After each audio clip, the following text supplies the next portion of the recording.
નમસ્કાર દર્શક મિત્રો, તુફાન એસબી ન્યૂઝ સાથે હું છું આપની સાથે પાયલ બામભણિયા। તો જોઈએ આજના મહત્વના સમાચારમાં। ભરૂચની મનુબર ચોકડી પાસે આવેલી રહેમતનગરમાં લોકભાગીદારીના ખર્ચે અંદાજિત 7 લાખ રૂપિયાનું રસ્તાનું લોકાર્પણ કરવામાં આવ્યું। મનુબર ચોકડી પાસે આવેલી રહેમતનગરમાં લોકભાગીદારીના ખર્ચે અંદાજિત 7 લાખ રૂપિયાનું રસ્તાનું લોકાર્પણ કરવામાં આવ્યું હતું। આ સાથે લોકભાગીદારીના 75 લાખના અને નગરપાલિકાની ગ્રાન્ટના વર્ષ 2022-23ના કામો પૂર્ણ કરવામાં આવ્યા હતા। સાથે સાથે રહેમતનગરમાં પાણીની લાઇન અને ગટરનું કામ પૂર્ણ કરવામાં આવ્યા હતા।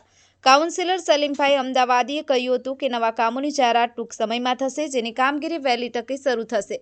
નગરપાલિકાના રસ્તાનું લોકાર્પણ વોર્ડ નંબર 1ના કાઉન્સિલર સલીમભાઈ અમદાવાદી, કાઉન્સિલર હેમેન્દ્રભાઈ કોઠીવાલ, રહેમતનગર સોસાયટીના પ્રમુખ સિરાજભાઈ ભગત અને આસિફભાઈ, સોસાયટીમાં રહેતા આગેવાનો અને સોસાયટીમાં રહેતી બહેનો હાજર રહી હતી।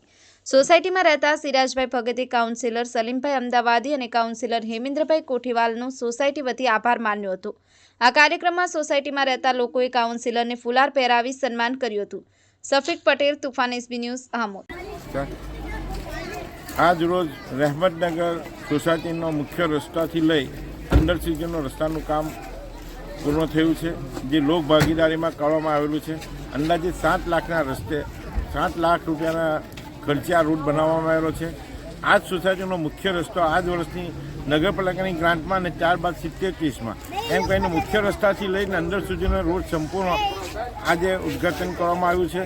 ટોટલ 75 લાખના જે કામો 70-30ના હતા તે આ સાથે પૂર્ણ થાય છે અને તે સિવાય પણ 50 લાખની જે ગ્રાન્ટ 23-24ના વર્ષની હતી તે કામો પણ પૂર્ણ થાય છે।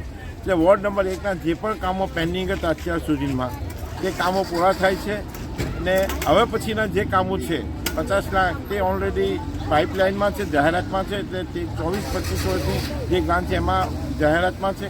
ટૂંક સમયમાં જે પણ કામો નગરપાલિકા વોર્ડ નંબર 1ના મંજૂર થયા છે એ નવા કામો પર ચાલુ થશે। રહેમતનગરની પાણીની લાઈન આ સોસાયટીની અને ડ્રેનેજના કામ પર જે પણ બાકી હતા તે સંપૂર્ણ પૂર્ણ કર્યા પછી આ રસ્તાનું ઉદ્ઘાટન કરવામાં આવ્યું છે અને ટૂંક સમયમાં મુખ્ય રસ્તાની પાણીની લાઈન સાથે આ પાણીની લાઈન જોઈન્ટ કરવામાં આવશે તો આ વિસ્તારમાં પાણીનો જે સમસ્યા છે તે પણ દૂર થઈ જશે।